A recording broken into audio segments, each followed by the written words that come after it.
코리아 컨퍼런스 쪽에서 2차 전지 관련된 쪽에서 얘기를 이것저것 많이 했습니다. 네. 그래서 그래도 미국에서 미국 사람들은 한국의 2차 전지에 대해서 어떻게 보느냐, 미국도 투자 은행이다 보니까 IB들은 어떻게 보느냐라고 봤을 때 여기서 이제 뭐 얘기건 저희가 아는 내용들 많습니다.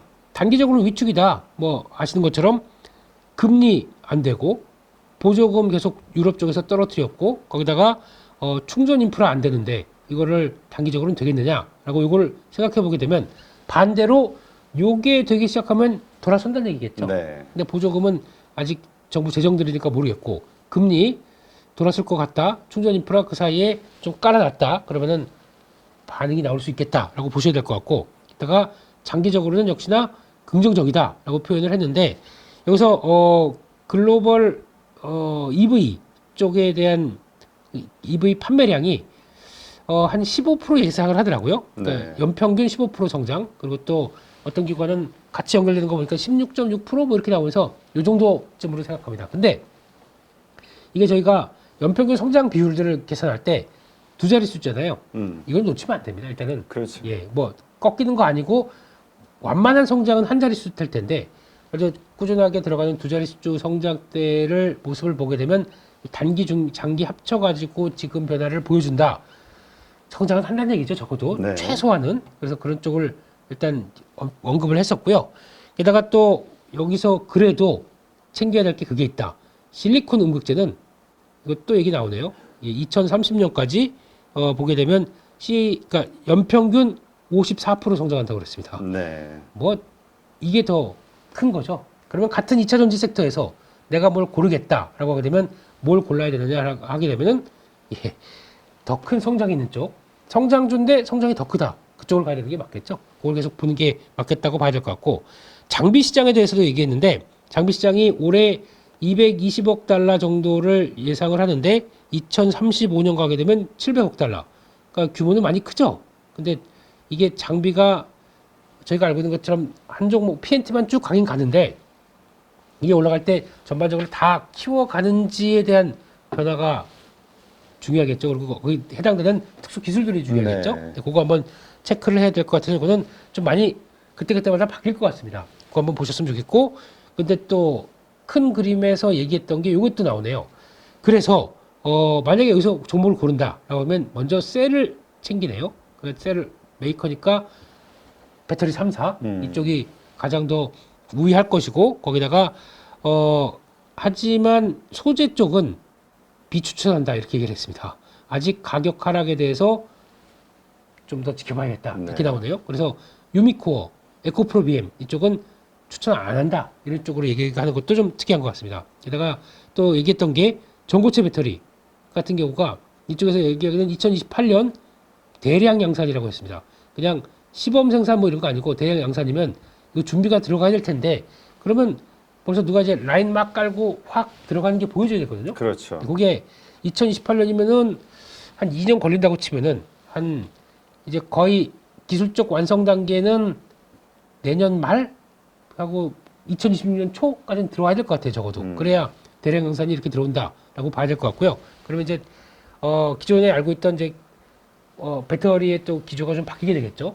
근데 이거를 앞서는 거는 중국에서 반고체 배터리가 먼저 나온다고 얘기했습니다. 그러니까 반고체 배터리가 이걸 주도를 해서 나가는 과정 쪽에서 누가 대량 양산을 딱 하게 되면 그게 이제 주도가 잡는 이런 모습으로 갈 것이다 라고 얘기를 하더라고요. 그래서 결국에는 이거 다 해서 내년에 2025년 보게 되면 침투율이 그 전기차 침투율이 2,300만 대, 약 한 24% 글로벌적으로 본다고 하더라고요. 그러면 이걸 반대로 계산하게 되면 중국은 거의 뭐 40%대까지 가 있고, 그렇죠. 예, 미국은 10%대가 안 돼 있는데 이걸 평균을 내서 24% 간다. 그러면 요게 끌어올라 와줘야 되겠죠, 북미 쪽이. 그렇죠. 예, 그렇게 되는 변화가 나올 거고, 유럽은 거의 정체로 얘기를 하는 것 그렇죠. 같은데, 예, 그러면 평균을 내기 위해서는 요게 올라온다는 거에 대한 얘기. 북미 쪽에 올라오게 되면 그 수에는 누가 갔느냐? 그러면 일단 직접 전기차를 판매하는 2위까지 올라와 있는 현대기아차 이쪽도 눈여겨봐야 될 것 같고 게다가 거기 지금 세팅 잘 해가는 한국의 배터리 업계들도 내년은 좀 달라지겠다는 변화가 나오죠. 2025년이니까 그런 거 한번 보셨으면 좋겠고 게다가 또 이건 다른 쪽인데 기사 나왔던 것 중에서 일본 업체들에 대한 얘기가 많이 나오고 있습니다. 일본은 초기에 전기차 안 따라갔습니다. 그렇죠. 예. 또 하려고 준비를 했는데 배터리가 없어요. 일단 그러다 보니까 그거를 파나소닉하고 뭐 연결하려고 막 했는데 파나소닉 자체가 우리 안에 테슬라만 가지고 먹고 살 거야. 이렇게 하다 보니까 배터리가 없죠. 거기서 이제 여러 가지 투자하고 기술 개발을 하고 있는데 당장 중요한 거는 만약에 요 캐즘 구간이 끝나고 지금은 하이브리드로 거의 뭐 대세를 이어가고 있는데 요게 이제 약간 쇠퇴되고 전기차 쪽으로 좀 더 확장되는 게 나온다. 그러면 일본은 이제 완전히 망합니다. 구할 배터리가 없기 때문에. 그래서 거기서 아마 지금 LG 에너지 솔루션과 도요타 쪽에 가장 많았던 게 이제 그런 부분인 것 같고 아마 일본이 SK온이 좀 살아나길 기다릴 것 같아요. 그래야 손잡을 준비를 할 것 같고요. 그럼 만약에 SK온에서 지금 여러 가지 변화가 제대로 뭐 흑자 전환하는데도 하반기 가야 된다 뭐 이러다 보니까 일본에서 직접 자본 투자가 나올 수도 있겠다. 네. 라는 생각도 좀 들고 있습니다. 그래서 그렇게 되면은 그러고 우리가 원하는 배터리 좀 다오 이렇게 나올 수 있거든요. 그러니까 이런 구조가 될 수 있다는 것도 한번 보시게 되면 SK온이 살아납니다.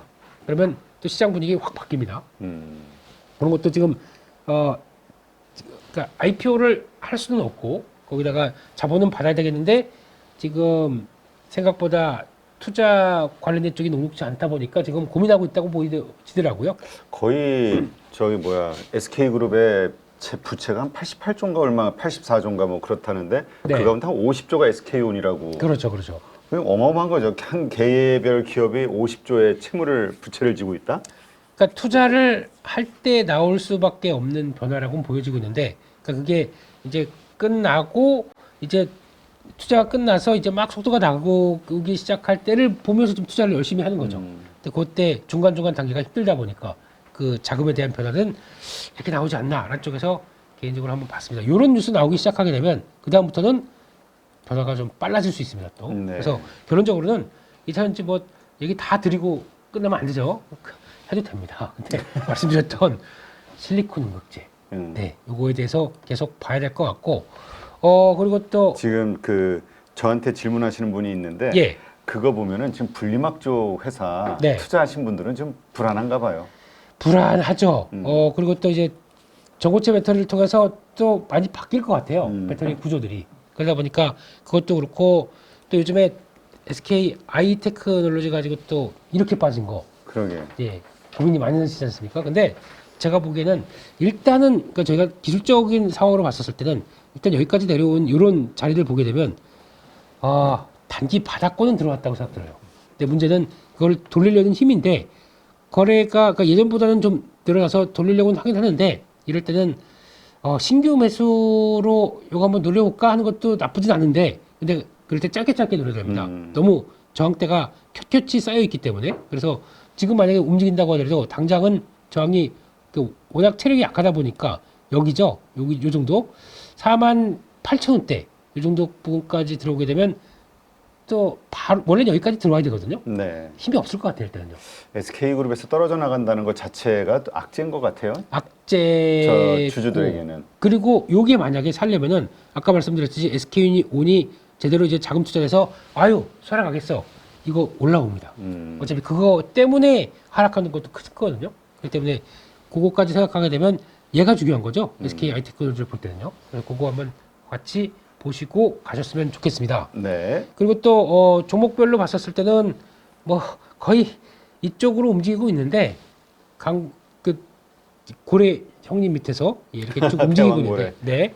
근데 제가 보기에는 오늘 이제 기자회견이 있죠. 그 액트지오 선생님 거의 뭐 히딩크 뭐 비슷하다 뭐 이런 얘기 나오는데 어떤 얘기를 하는지에 따라서 그러니까 좀 구체화시키는 얘기들 이게 나와야 좀 더 좋을 것 같고요. 시멘트주도 보니까 뭐 공법 설계할 때 들어갈 때 필요하다 뭐 이래서 이것까지 확산되는데 근데 만약에 제가 보기에는 이게 안 되는 테마고 이거에 별로 관심이 없다 그러면 이렇게 확산이 안 됩니다. 그렇죠. 쫙 갔다가 이거 소멸부터 하기 시작을 하는데 보니까 이것도 수혜 이것도 수계 이러면서 약간 좀 확산시키는 경향이 있더라고요. 그래서 쉽게 죽진 않겠다 생각이 듭니다. 이거 딱 보면서 초전도체가 난 떠오르더라고요. 그러니까요. 우리 처음에 다 부정적으로 보고 이게 뭐야 이랬는데 네. 그거에 탑승한 사람들은 그때 수익이 상당했고 네. 무시했던 사람들은 이제 구경했던 거고. 예, 근데 여기서 마찬가지로 나 저런 거 몰라. 그럼 리스크 관리하자. 예, 구경하시면 됩니다. 구경하는 게 예. 지금에서 그냥 뭐 뛰어 들어가려고 했다면 또 안 되지. 그런데 저희는 잔잔바리의 운명을 타고 있지 않습니까? 예. 그건 그대의 운명. 센 쪽은 살짝 붙어봐도 됩니다. 아, 예. 그래요? 초전도 할 트레이딩 때도 개념으로. 예, 초전도 할 때도 내일을 모르겠어요. 그렇죠. 그러면 그냥 오늘 강한 거 쪽에서 요만큼만 먹고 또 기다렸다가 요만큼만 먹고 이런 거 다 교육하는데요. 예. 예. 알겠습니다. 예. 자, 착즙, 네. 착즙이 무슨 강의 지금 이제 프로그램 교육을 좀 준비하고 있어서 네, 하여튼 그 나중에 피곤해요. 이제 그 시점에서 얘기하죠. 네. 자, 그리고요. 그리고 시간이 다 된 만큼 네. 예, 빨리 해보게 되면요. 자동차도 그렇게 말씀드렸고 이거는 아까 말씀드린 걸로 가름을 하겠습니다. 네. 제가 외국인들 기관 이제 매수하는 종목 중에서 일단 자동차 쪽에서 SL이 좀 눈에 띄는데요. SL이 지금 주가가 이런 상태에서 약간 받쳐주는 느낌이 나더라고요. 지금 외국인들 기관 약간 우상향 쪽으로 넘어가는 쪽에서 부품주로도 확산되나? 라는 쪽들이 나오고 있는데 부품주에 대한 변화가 같이 이어질지도 봐야 될 것 같고 거기다가 뭐였었죠? 까먹었네. 예, 제우스. 제우스. 예, 이것도 일단 기술적으로는 그렇게 힘들게 했지만 딱 지금 보게 되면 중요 자리에서 왔다 갔다 하면서 지키고 있습니다. 이렇게 있기 때문에 일단 지금 매매를 하신다라고 되면 요게 손절가겠죠. 밑에 지점 이탈된다라고 하면 17,500원대 손절가 보시면서 위쪽에 대한 변화 나오는지 체크하셨으면 좋겠는데 이제부터 거래 좀 나와야 됩니다. 아이고 거래 좀 터져야 됩니다. 이게 확인돼야 변화가 나올 것 같다. 이상입니다. 네, 알겠습니다. 수요일 날 아침에 제가 시간 조금 부족해가지고 마지막에 오늘 반도체 쪽은 요거 봅시다 라고 얘기를 드렸었잖아요. 삼성전자가 네. 시간에도 올랐었고 그것들이 이제 신고가 흐름을 이어가던 종목들이었는데 DI라는 종목이 있었습니다. 우리 이거 공부했던 내용이잖아요. 어떤 박스권을 이렇게 만들어 놓고 주가가 이런 구간을 돌파하고 난 이후에 우상향 흐름을 계속 만들어 가는지 이런 걸 봐야 된다라는 얘기를 드렸었고 요거는 이제 시간 외에서 10% 상가 갔으니까 12% 올랐는데 여기 이제 기대감이 이렇게 앞에 신고가 요런 전고점까지 이렇게 돌파를 만들어주고 밀렸습니다. 그러면 일봉상 이렇게 이제 상승 흐름을 타고 뭐 어떤 모멘텀도 남아있고 기업의 내용도 괜찮다 하면 박스권을 돌파하는 위치에서 매수를 해볼 수 있는 거예요. 그런데 이렇게 놓고 보면 이날 여러분들 주요하게 봐야 되는 부분이 평균적으로 거래 대금이 요 한 달 동안 나오던 거를 돌파를 시켰잖아요. 그리고 주가가 요 단기 이평선들 수렴에 있는 걸 이렇게 돌파시켰습니다. 그리고 전고점 이런 구간 돌파시켰죠. 이거를 추세적인 관점에서 보게 되면 뭐 이렇게 선을 그어 볼 수도 있을 거고요. 이렇게 선을 그어 볼 수도 있을 겁니다. 근데 뭐냐? 저항을 돌파시켰다는 거예요.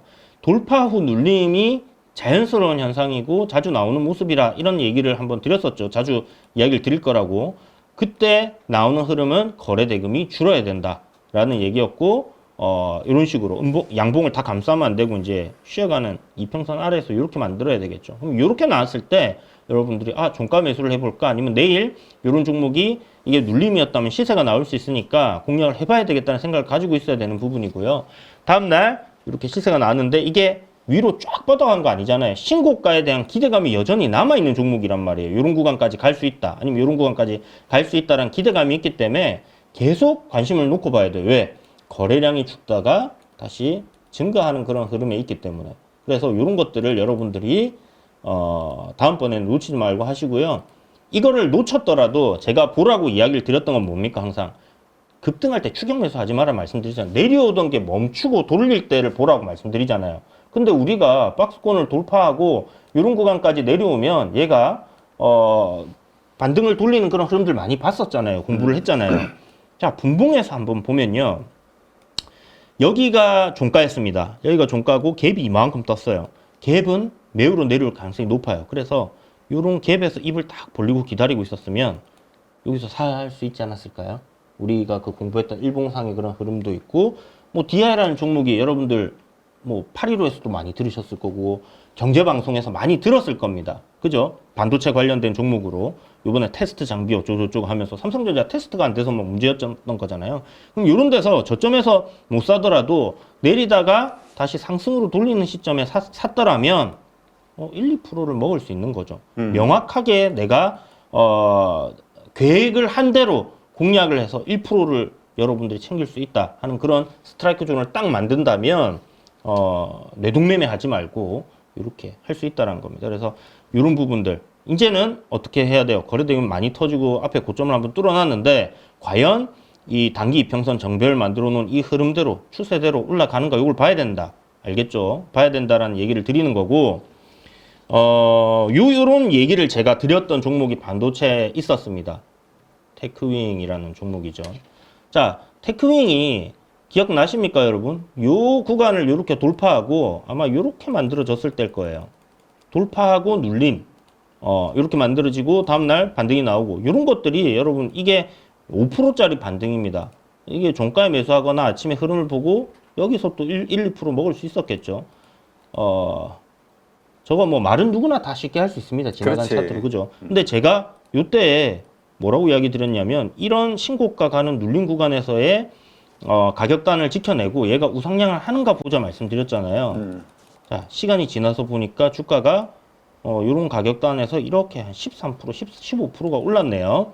이게 이제 어디까지 갈지는 알 수가 없는 거예요. 그러면 이제 우리가 숫자로 보시는 분들은 테크윙의 어떤 밸류적인 부분이나 모멘텀에 대해서 아시죠? 저 다음에 나오시는 분이 이런 거 밑에서 다 잘 설명해드리고 또 수익 낼 수 있는 방법도 알려드리잖아요. 그러면 저는 이제 그런 종목들의 신고가 들어가는 영역에서 계속 이야기를 어떻게 매매를 해야 되는지를 얘기를 드리는 거고, 자, 요건 조금 시간이 지난 겁니다. PSK 홀딩스 제가 어디서 여러분들께 보라고 말씀드렸습니까? 신고가 들어가는 구간에서 딱 요 구간에서 이렇게 만들어졌을 때 여러분들께 얘기 드렸을 거예요. 자, 고점을 돌파하고 신고가를 만들어내는 흐름이었는데 지금 레이저셀이라든지 이런 것들이 이제 HBM 리플로 장비 관련주들로 이야기가 되면서 이제 한번 올랐잖아요. 보시면 시간이 지나 보니까 이렇게 우상향 돼 있더라. 야, 그러면 네가 말하고 나서 올라간 것만 얘기하는 거 아니냐? 떨어진 것도 당연히 있죠. 그럼 어떡합니까? 이렇게 기준을 잡고 들어갔는데 그런 구간을 이탈해서 이 단기 이평선이 정배열로 가는 게 아니라 깨고 내려간다. 그러면 어떻게 해야 돼요? 그냥 손절인 거예요. 손절인 거고 이런 구간에서 공략해서 마이너스 한 5%, 10% 내주고 맞았을 때 홈런이 나오면 되는 거 아닙니까? 안 그죠? 맞으면 바로 손절하고. 안 맞으면 5% 내준다 생각하면 되죠. 이 기업이 나쁜 기업이냐? 아니잖아요. 다 알고 있잖아요. 여러분 스터디 돼 있잖아요. 민 팀장님 저 밑에서 이야기 드렸던 종목 아닙니까? 왜? 뭐 때문에? 이런 이야기들 여러분 다 알고 있잖아요. 그러면 그냥 뭐 이런 장기적으로 그냥 버티면 되지 이래 생각하시는 분도 있겠지만 그게 어디 추세 꺾여서 어디까지 내려갈지 누구도 알 수 없는 거예요. 얼마나 올라갈지 누구도 알 수 없듯이. 그러면 상승으로 가는 어떤 정확한 타점에 잡아서 그게 내 예상대로 흐름대로 우상향 흐름을 가면 보유하는 거고 그게 아니면 잘라내는 겁니다. 그래서 중장기 투자를 이런 데서 하시면 좋지 않겠나. 한 4, 5개월 동안 올라갈 수 있는 구간 이런 이야기를 드리는 거고요. 자, 제가 저 민재기 팀장님 피부를 굉장히 부러워하면서 이야기를 드렸던 종목이 VT입니다.